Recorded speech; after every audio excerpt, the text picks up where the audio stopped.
गुरुदेव। ज्योति की साधना करने वाले साधक।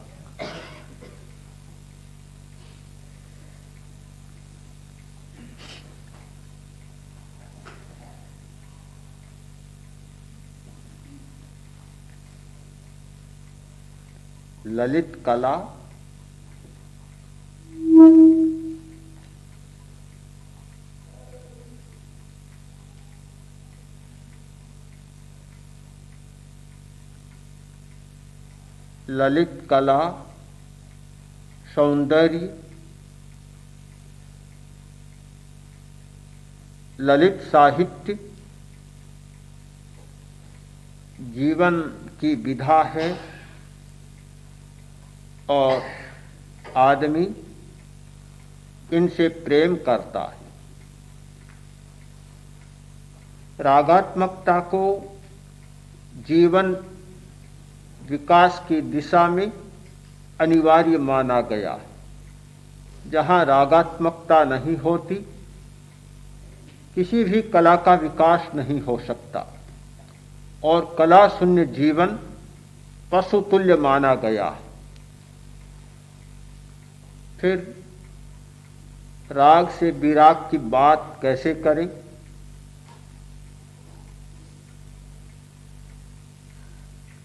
एक हिंदुस्तान के प्रसिद्ध कवि ने कहा कि कोई जैन मुनि कवि नहीं हो सकता। मैंने पूछा क्यों नहीं हो सकता?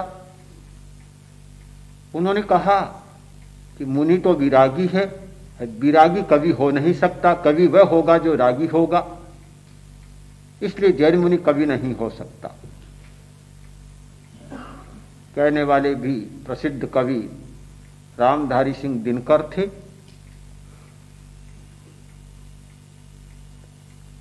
मुझे भी सोचना पड़ा। मैंने सोचा तो फिर सोचा कि कवि होने में कठिनाई नहीं, किंतु राग और विराग की सीमा को समझना कठिन है। राग प्रशस्त भी होता है। जैन आचार्यों ने, बहुत पुरानी आचार्यों, राग को दो भागों में बांट दिया, प्रशस्त राग और अप्रशस्त राग। एक राग प्रशस्त होता है और एक अप्रशस्त होता है। महावीर के प्रति गणधर गौतम बहुत राग रखते थे। उनके मन में बड़ा राग था, अनुराग था।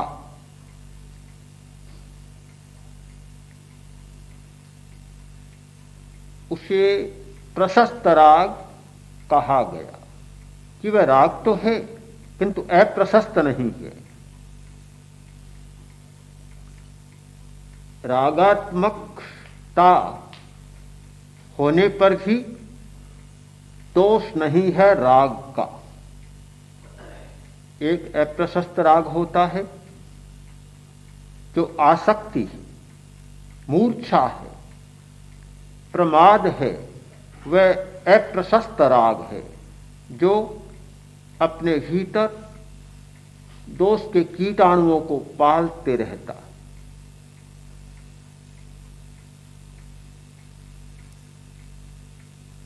लौकिक दृष्टि में कला, साहित्य, स्थापत्य आदि आदि के प्रति होने वाला राग बुरा नहीं माना जाता। हम अभी विचार कर रहे हैं योग, साधना और अध्यात्म के संदर्भ में। वहां राग को अप्रशस्त भी माना गया। एक राग अप्रशस्त होता है, वह अप्रशस्त राग स्थिति दूसरी बना देता है। विजय पानी है, नियंत्रण करना है उस अप्रशस्त राग पर। कैसे करें? उसका एक उपाय प्रशस्त राग का विकास।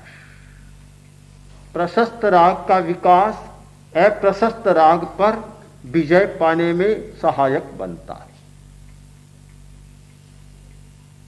शरीर के प्रति राग, शरीरासक्ति, आहार के प्रति राग, आहारासक्ति, और धन के प्रति राग, धनासक्ति, ये तीन मुख्य बन जाते हैं। आहार की आसक्ति, धन की आसक्ति और शरीर की आसक्ति।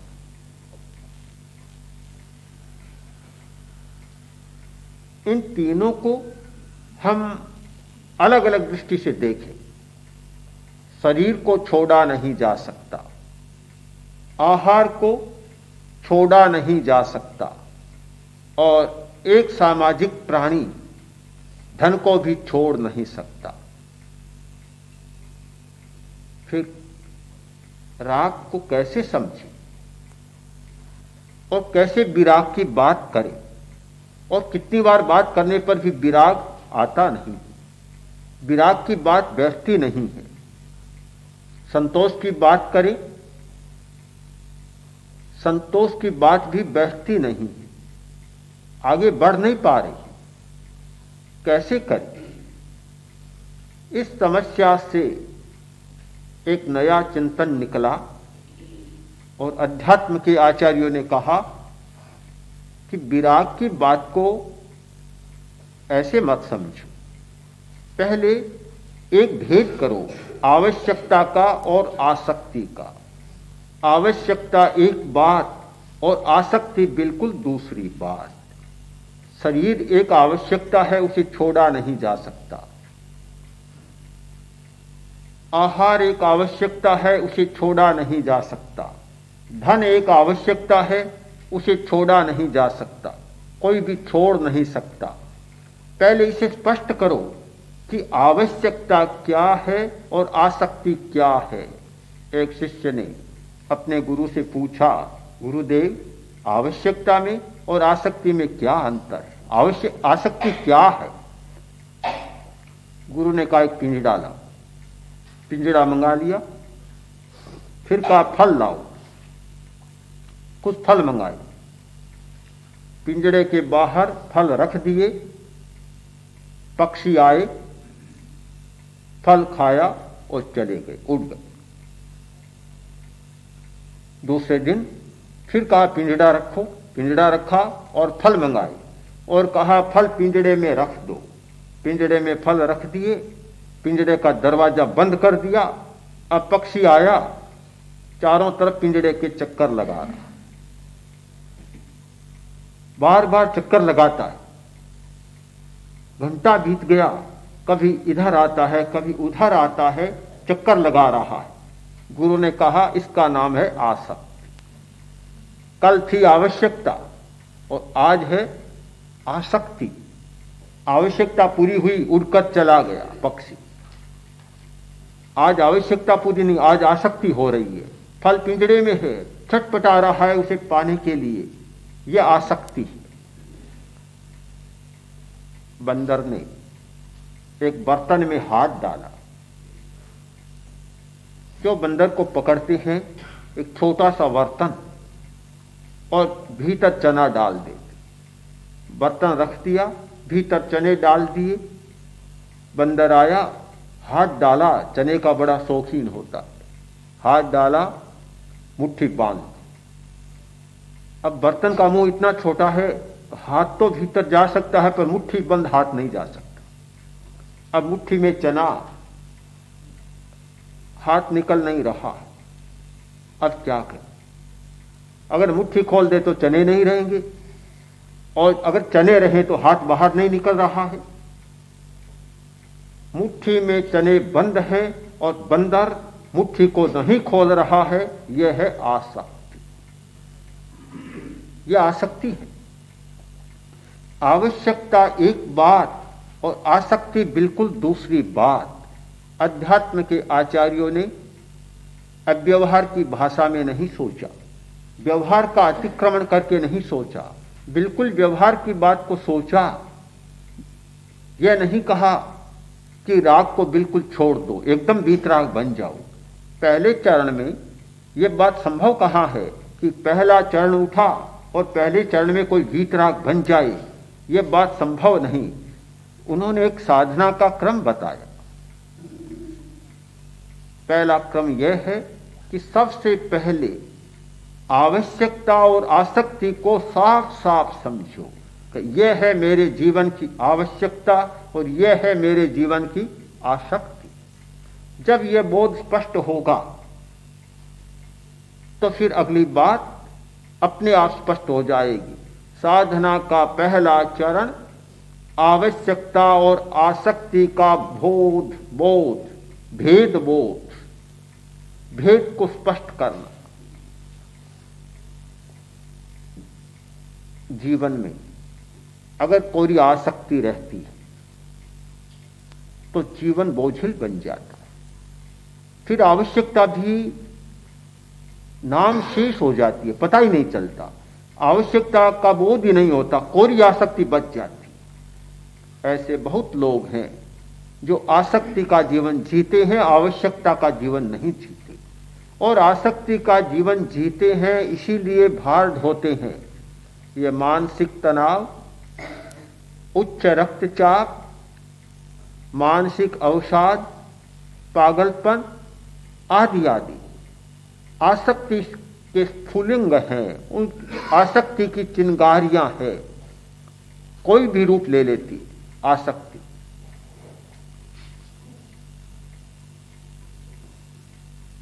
पहला उपाय भेद को समझना। दूसरा उपाय है इस रागात्मक चरित्र को बदलने का असौच। आसक्ति है शरीर के प्रति, अपने शरीर के प्रति या दूसरे के शरीर के प्रति, उस आसक्ति को बदलना है, शरीरासक्ति को। तो शरीरासक्ति को बदलने के लिए एक उपाय खोजा, असौच भावना। जैन साहित्य में, बौद्ध साहित्य में और दूसरे साहित्य में, साधना के साहित्य में असौच के बहुत सारे प्रसंग हैं कि असौच का चिंतन करो, देहासक्ति कम हो जाएगी। एक महत्वपूर्ण उपाय हमारे आचार्यों ने अनेक अनुप्रेक्षाएं और अनेक भावनाएं बतला दी।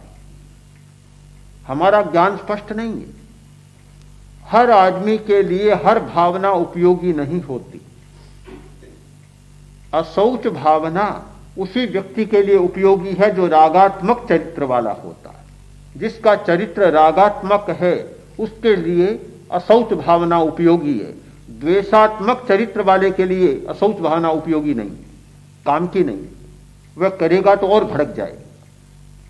पहले ही द्वेष से भरा है और फिर उसके मन में किसी वस्तु के प्रति और थोड़ी भी घृणा की भावना जगाई जाएगी तो द्वेष और भड़क जाएगा।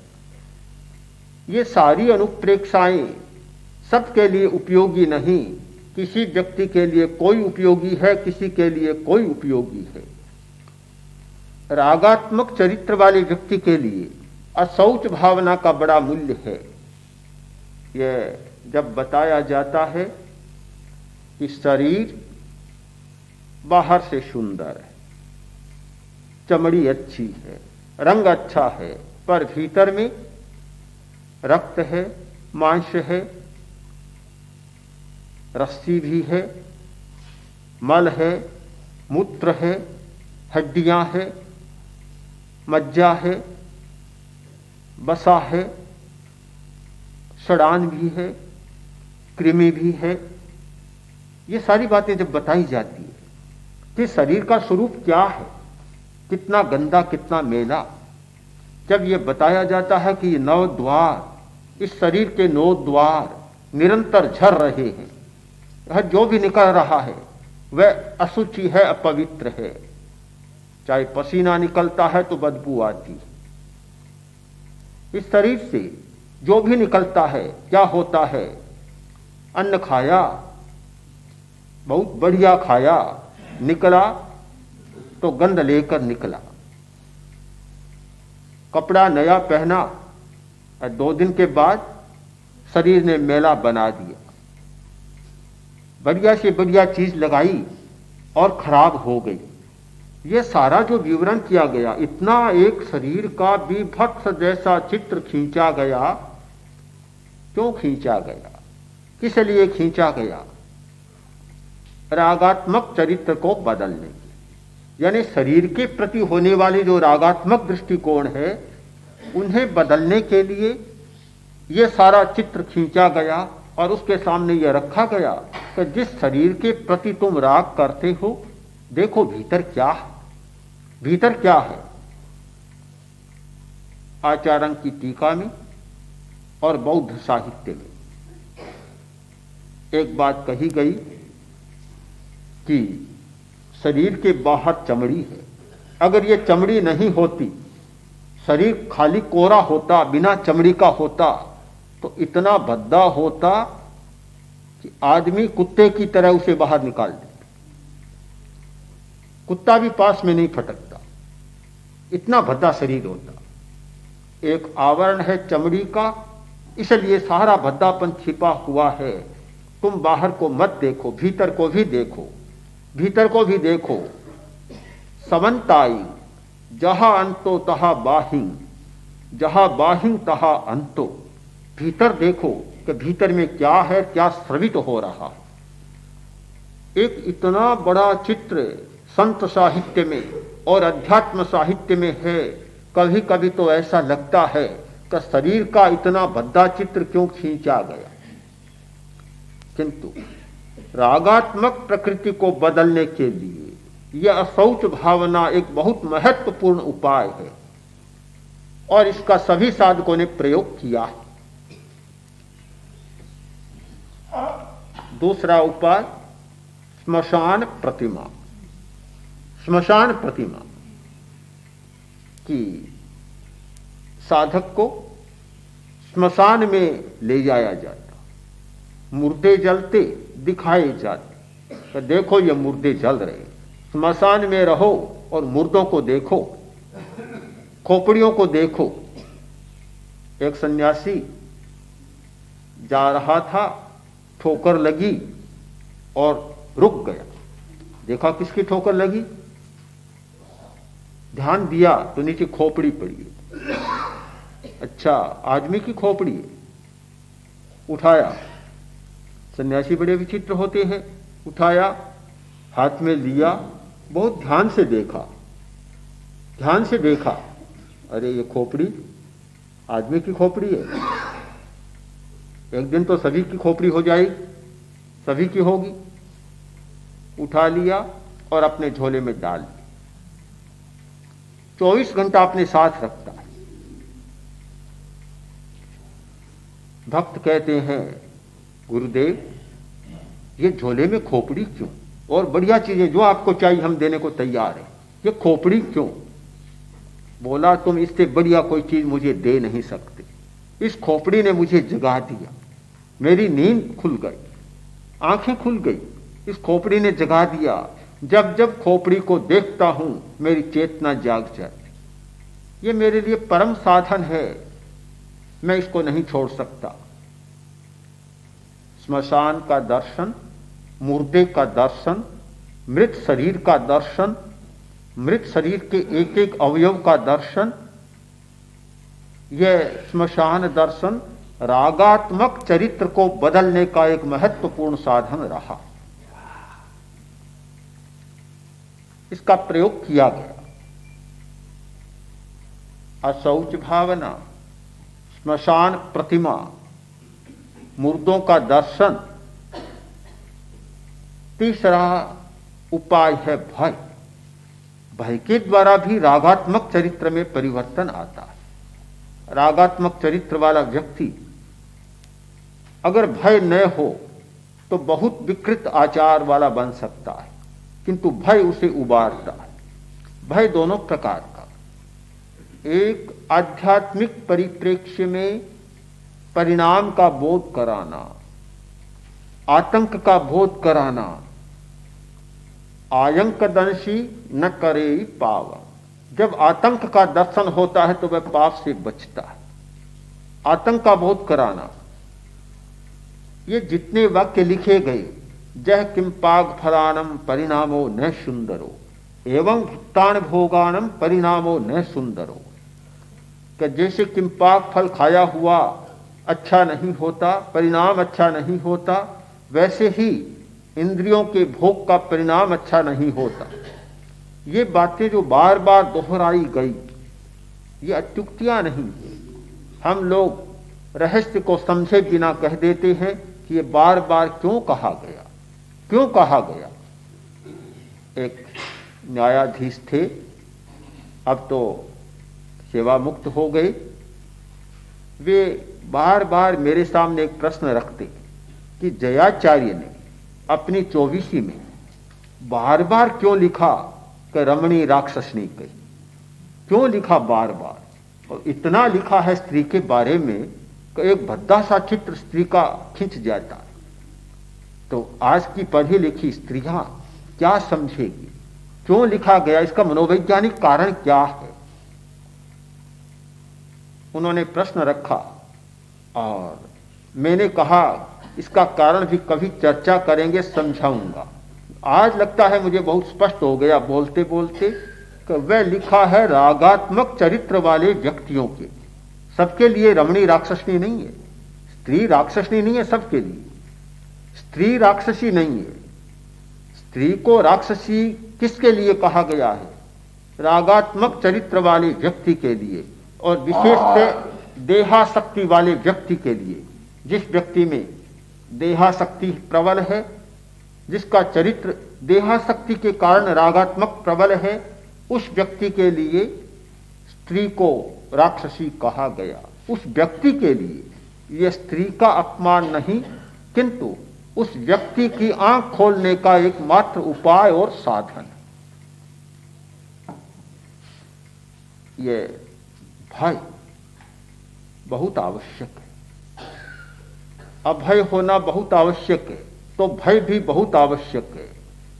समाज भय मुक्त होकर जी नहीं सकता, और साधक भी, अपरिपक्व साधक भय मुक्त होकर ठीक चल नहीं सकता।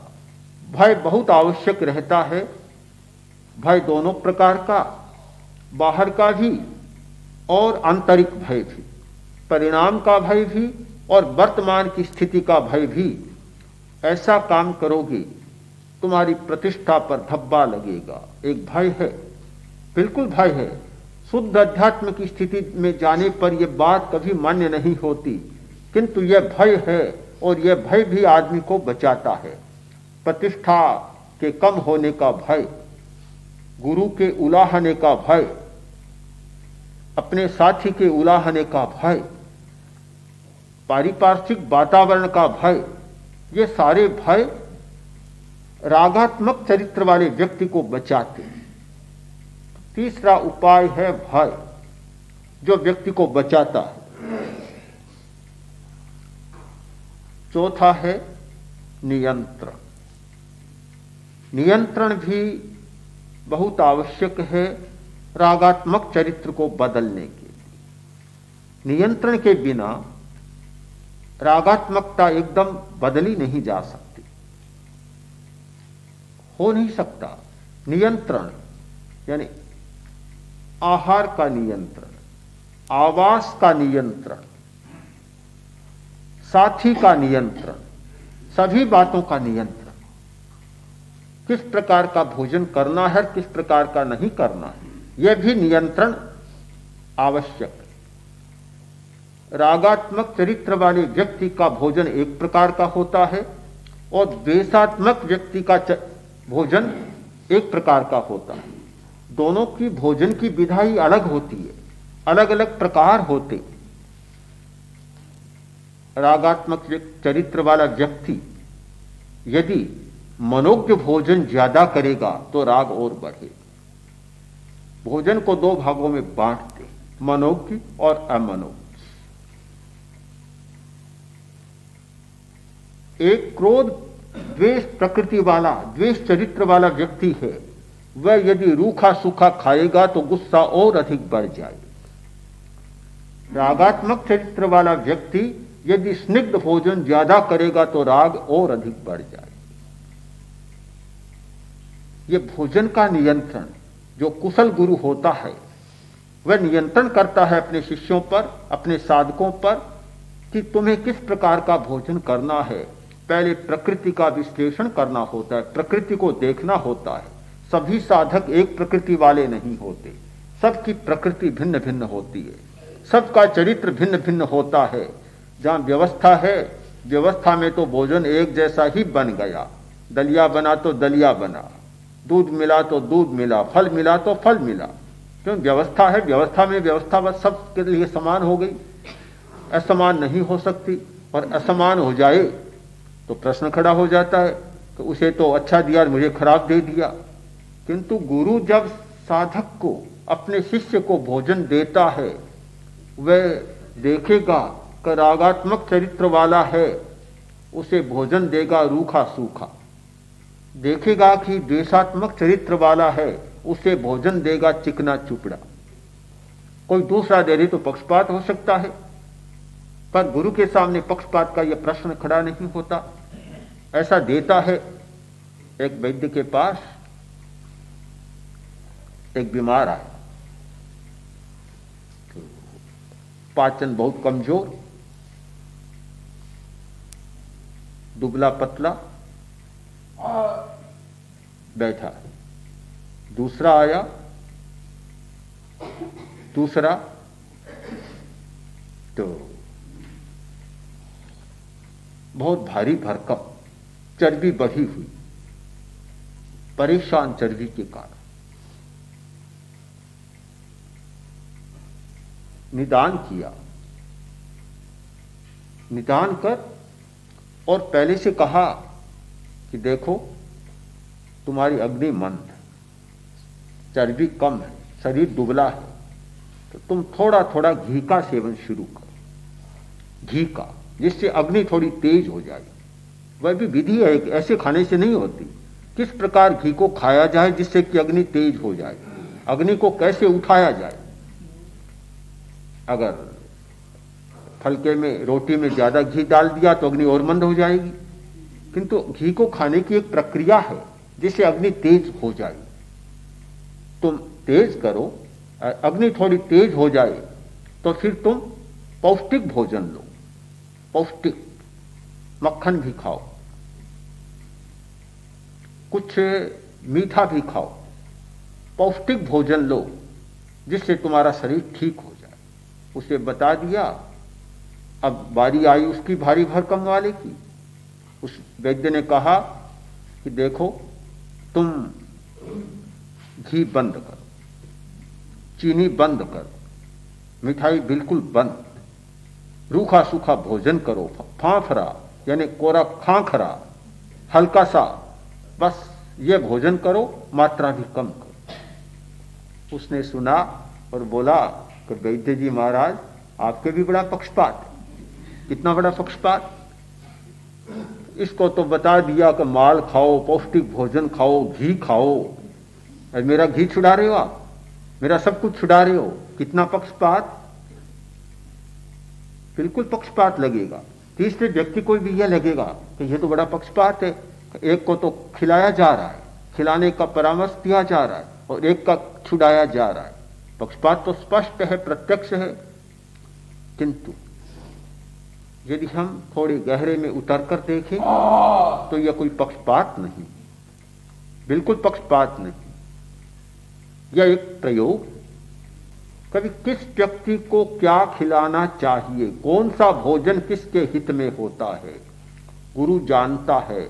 वह पक्षपात नहीं करता, वह इस बात को जानता है कि रागात्मक प्रकृति के व्यक्ति को कौन सा भोजन देना चाहिए और द्वेषात्मक प्रकृति के व्यक्ति को कौन सा भोजन देना चाहिए।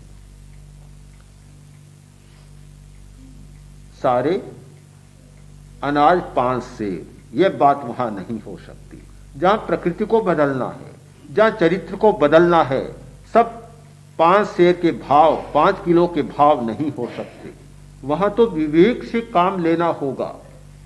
ये भोजन का विवेक चरित्र परिवर्तन में बहुत काम देता है, और यह एक भोजन का नियंत्रण चरित्र को नियंत्रित कर देता है। दूसरा प्रश्न है आवास का। आवास कैसा होना चाहिए? रागात्मक प्रकृति के व्यक्ति के लिए नीले रंग का आवास बहुत उपयोगी होता है। अगर वह नीले रंग की आवास में रहता है तो चरित्र में परिवर्तन आता है। नीला रंग बहुत महत्व का है उसके लिए। द्वेषात्मक प्रकृति का व्यक्ति, उसके लिए हरा रंग। हम नीले रंग का ध्यान करते हैं वासना विजय के लिए, इंद्रिय विजय के लिए। इंद्रिय विजय के लिए नीले रंग का ध्यान बड़ा उपयोगी होता है। नमो लोए सब शाहूनम। नमस्कार महामंत्र का 5वां पद, और उसका स्थान है स्वाधिष्ठान या स्वास्थ्य केंद्र, पेडू का भाग। यह उसका आधार भूमि स्थान है, और वहां ध्यान किया जाता है नीले रंग का, यानी उत्तेजना को शांत करने के लिए, रागात्मक प्रकृति को बदलने के लिए नीले रंग का ध्यान बहुत महत्वपूर्ण होता है, और द्वेषात्मक प्रकृति को बदलने के लिए हरे रंग का ध्यान बड़ा उपयोगी होता है। नीले रंग का ध्यान और हरे रंग का ध्यान, आवास का बहुत बड़ा अंतर होता है। मैंने पढ़ा था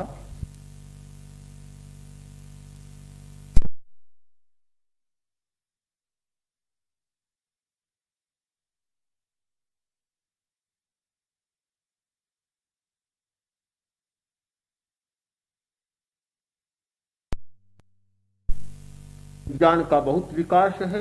हर बात को विज्ञान के स्तर पर देखा जाता है, खोजा जाता है। क्या कारण है?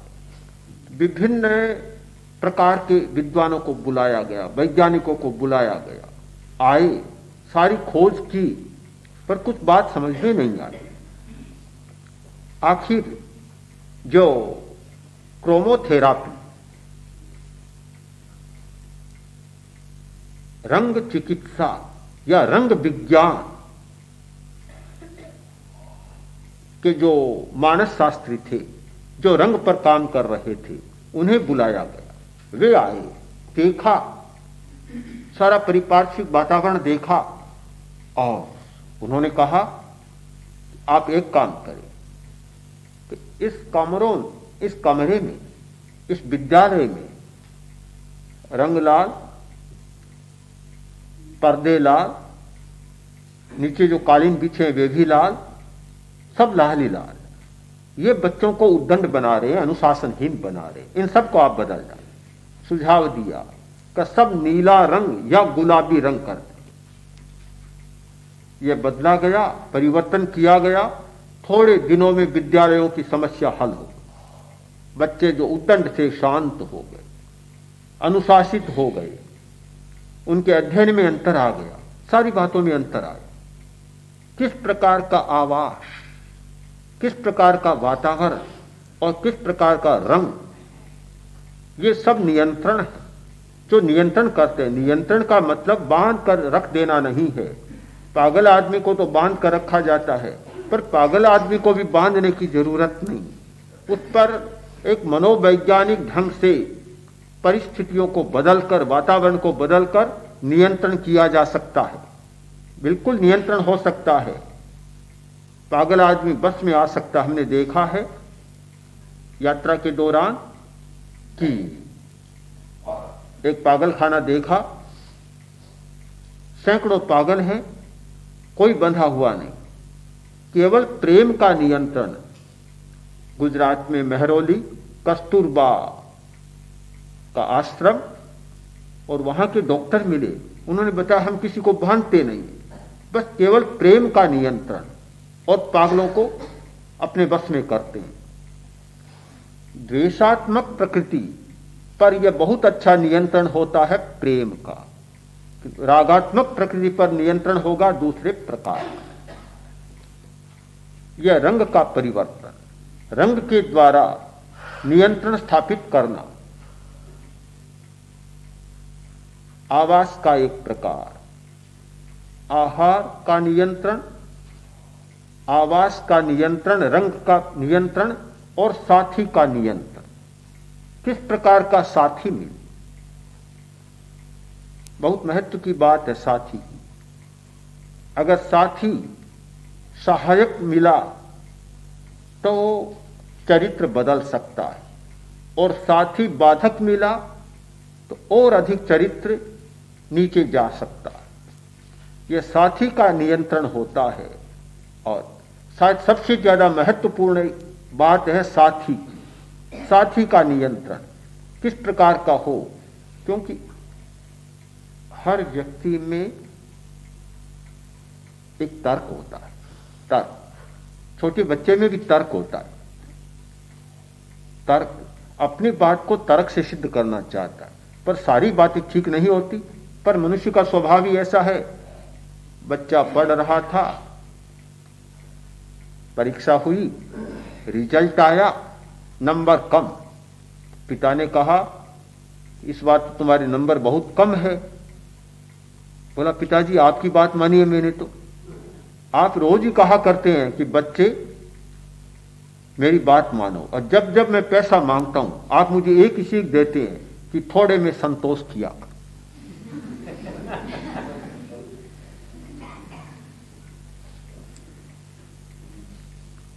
तो मैंने आपकी बात मान ली, तो फिर आपको क्यों कठिनाई होती। हर व्यक्ति के पास अपना एक तर्क होता है,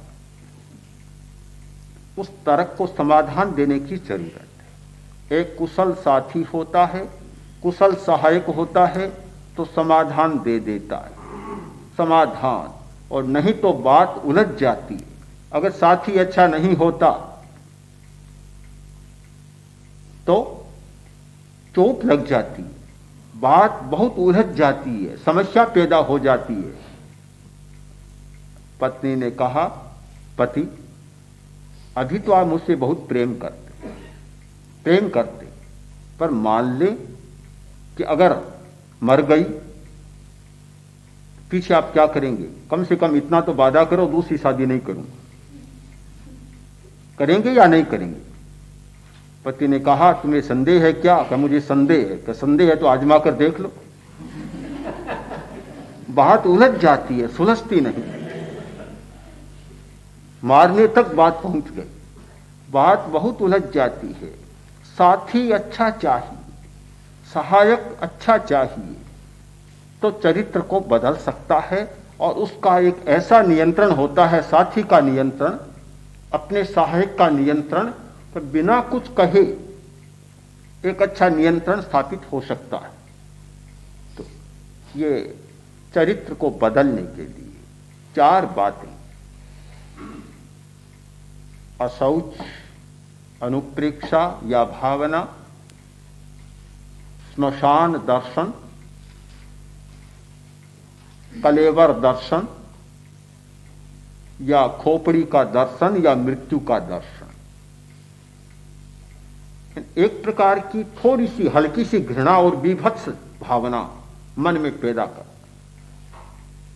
घृणा बहुत बुरी बात है, बीभत्स का चित्र पैदा करना बहुत बुरी बात है। किंतु मैं कैसे कहूं कि बुरा ही है जब हमारे आचार्यों ने घृणा जैसी बातें कही है। ऐसी बातें कही है कि अभी तुम पान का बीड़ा चबा रहे हो, तंबोल चबा रहे हो, भीतर सुगंधी डाली है, चंदन कपूर डाला है, किंतु यह मुंह कैसा है तो उसे भी दुर्गंधिमय बना देगा। कितनी बीभत्स बातें और घृणा पैदा करने वाली बातें कही। तो मैं कैसे कहूं कि घृणा एकदम बुरी ही है या बीभत्स का चित्र खींचना बुरा ही है। उन्हें लगा एक चीज के लिए यह भी एक औषध है। औषध, जब प्रश्न हुआ कि अमृत क्या है, जहर क्या है, बहुत चिंतन चला, बहुत चिंतन। किसी ने कहा कि यह अमृत है और किसी ने कहा यह जहर है। आखिर होते होते निष्कर्ष नहीं निकला कोई भी। तब एक बहुत समझदार अनुभवी विद्वान ने कहा कि कोई भी वस्तु अमृत नहीं है और कोई भी वस्तु जहर नहीं है। मात्रा, मात्रा का नाम है अमृत और मात्रा का नाम है जहर। जिसे अमृत मानते हैं अति मात्रा में हो गया तो जहर बन गया, और जिसे जहर मानते हैं वह उचित मात्रा में हुआ तो अमृत बन गया। संख्या मारने वाला है तो संख्या जिलाने वाला भी। दूध, चाहे इक्षु का रस, चाहे मौसमी का रस, जिलाने वाला है। 24 घंटा एक एक गिलास पीते जाओ, हर घंटा में 2-2 गिलास, तो मारने वाला हो जाएगा। प्रश्न है मात्रा का। घृणा अच्छी नहीं है, किंतु एक मात्रा में एक स्वभाव को बदलने के लिए यह जो घृणा भी पैदा की जाती है वह प्रारंभ में सहायक होती है। मैं यह नहीं कहता अंतिम सच्चाई। अंतिम सच्चाई तो है समता। ध्यान की अंतिम सच्चाई है समता। वहां ध्यान के साथ भी प्रीति करने की जरूरत नहीं है, वहां राग बिल्कुल समाप्त हो जाएगा। किंतु वह बहुत आगे की बात है। हम लोग अभी चल रहे हैं, हमने अभी चलना शुरू किया है, अभी श्वास को देखना शुरू किया है। तो अभी तो श्वास के प्रति जितना आकर्षण होगा तो मन एकाग्र होगा। श्वास के प्रति प्रीति पैदा नहीं हुई, श्वास के प्रति आकर्षण नहीं हुआ तो मन एकाग्र नहीं होगा। प्रारंभिक अवस्था में, इस मध्य काल में प्रीति, सुख, आकर्षण, साथ साथ दूसरी और घृणा, थोड़ी बीभत्सता, इन सब का एक सीमित उपयोग होता है। तो हमारे आचार्यों ने बड़ी सूझबूझ के साथ इन सब का उपयोग किया चरित्र को बदलने के लिए, कि चरित्र बदल जाए। हम पहले चरण में ही पहुंच जाने की बात न सोचें, मंजिल की बात न सोचें। काफी लंबा रास्ता है, चलना है। अभी तो रास्ता चलना शुरू किया, पैर थोड़े उठे, तो हमें इन सब का सामना करना होगा। अपने चरित्र को पहले समझना है और फिर उसे बदलने के लिए अपने अनुकूल उपाय भी खोजने हैं। यह विश्लेषण कि मेरा चरित्र राग प्रधान है या द्वेष प्रधान है। यदि राग प्रधान है तो मुझे किसका आलंबन लेना है, यदि द्वेष प्रधान है तो मुझे किसका आलंबन लेना है। अलग अलग आलंबन होंगे। प्रेक्षाध्यान में प्रयोग कराए जा रहे हैं। श्वास का प्रयोग, शरीर दर्शन का प्रयोग, चैतन्य केंद्र का प्रयोग, ये सारे प्रयोग कराए जा रहे हैं। मैं नहीं मानता कि ये सब के सब प्रयोग सबके लिए आवश्यक होते, कोई जरूरी नहीं। अलग अलग प्रकार के व्यक्तियों के लिए अलग अलग प्रकार के प्रयोग हैं। पहले तो प्रयोगों को जान लें, समझ लें कि इतने प्रयोग हैं, फिर चुनाव करें कि मेरे लिए कौन सा ज्यादा उपयोग। ये चुनाव भी करना होगा। चुनाव कर लें और फिर उसको ज्यादा स्थान दें। अगर द्वेषात्मक प्रकृति का व्यक्ति है तो उसके लिए ज्योति केंद्र पर लंबे समय तक ध्यान करना जरूरी। यदि रागात्मक प्रकृति का व्यक्ति है तो उसके लिए आनंद केंद्र पर लंबे समय तक ध्यान करना जरूरी। द्वेषात्मक प्रकृति वाला भी आनंद केंद्र पर ध्यान कर सकता है। रागात्मक प्रकृति वाला भी ज्योति केंद्र पर ध्यान कर सकता है, किंतु समय की मात्रा का अंतर आ जाएगा तो किसको किस केंद्र पर कितना ध्यान करना चाहिए, इस मात्रा में अंतर आएगा। तो हम इसका विवेक करें और विवेक के साथ इस सच्चाई को समझें कि प्रकृति को बदला जा सकता है, चरित्र को बदला जा सकता है, किंतु बदला जा सकता है प्रयोग पद्धति के द्वारा।